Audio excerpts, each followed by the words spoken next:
ku danna subscribing kana ku danna ƙararrawa domin samun sabon shirinmu da zarar mun ɗora.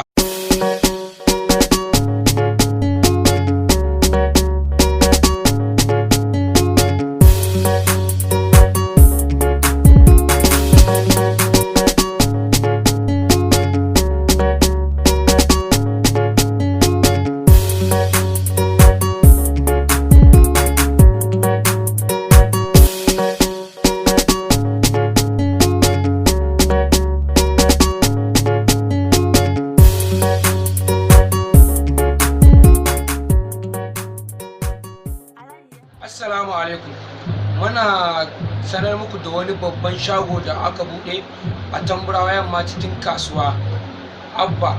Sunan shagon SD General Enterprises.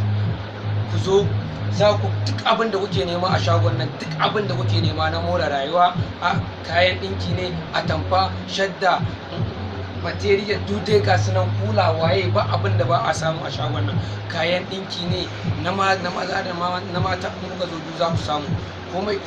Shadda ya duka na gani na faɗa, takalma, ba abin da ba za ku samu ba a shagon nan na SD General Enterprises. A cikin kasuwa yake tamburawa yamma. Kuna zuwa za ku samu shagon nan, shagon Abba tamburawa yamma a cikin kasuwa.